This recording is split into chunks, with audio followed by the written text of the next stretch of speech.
Former FBI Assistant Director and CBS security consultant Ron Hosko joins me now. Ron, you're joining me from Washington. We're going to talk more about this nationwide manhunt. I got to tell you, anyone who, whether you saw the video or just heard about it, you were stunned by this action, and it's terrifying that police say they are following up on every lead they get, and they have no idea where this guy is. Give me a sense of where this investigation would be going. What are police going to be looking for now? Well, Anne Marie, first and foremost, you've heard references to that cell phone. The limiting factor in tracking a cell phone is that the device must be on and then presumably possessed by the target of the investigation. And so if he turned off that phone or he has a new phone, it's going to be law enforcement chasing those electronics, whether it's the phone records, whether it is an electronic record like he's withdrawing money out of a bank account.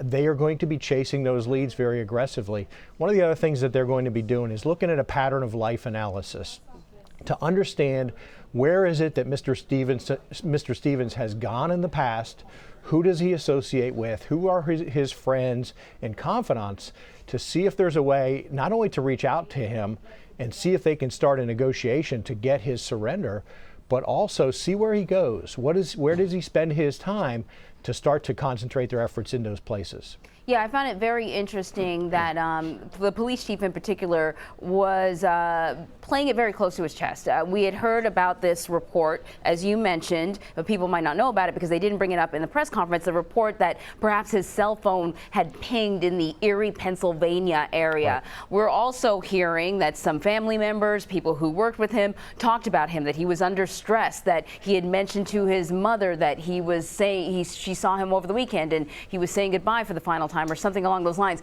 But you didn't hear any of that from the police chief. When the police chief is up there informing the public in a press conference like this, he's also taking into consideration that Steve Stevens may be listening. Absolutely right. They are subtly trying to communicate with him, not necessarily trying to demonize him, even though it's easy to do when you see that chilling video and look at this innocent victim that he gunned down. But that's not their intent today. Their hope is that they can start a line of communication with Mr. Stevens and bring about his surrender. What the police are not looking to do here or engage in is a suicide by cop, where they end up in a dramatic shootout with a killer. They would far prefer his negotiated surrender, whether it's through his mother or through the former girlfriend or through another friend. They want to end this without violence. Yeah, and one of the things we learned, I think, for the first time is that detectives had actually talked to him on the phone, at least briefly, at the beginning of this whole thing, and tried to convince him to turn himself in, and obviously that didn't work out at all. It's a delicate balance there.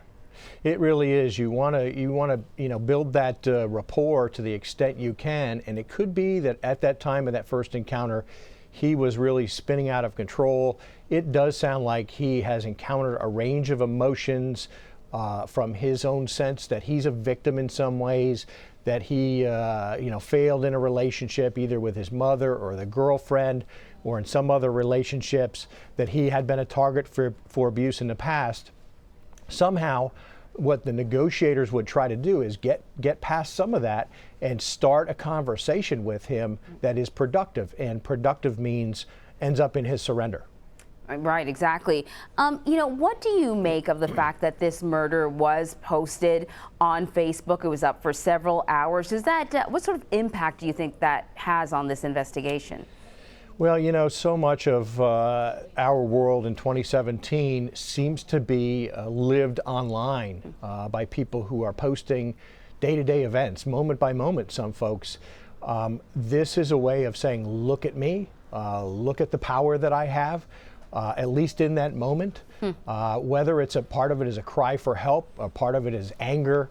The video is certainly chilling, but we've seen this before. We've seen allegations of heinous crimes in Chicago in the last few months that were streamed live on one of the social media sites, and this is the world in 2017 where more and more these events are played out on live TV or on live social media. Yeah, it makes you want to give your head a shake. I noticed on social media there was a real movement by many people to say stop forwarding this video, because even though it was pulled down, it seems that people still got a hold of it and they're forwarding it. To stop forwarding the video and instead forward a photo of the victim. Let's remember him. He's really the one at the center of this whole thing that we really should be speaking about the most.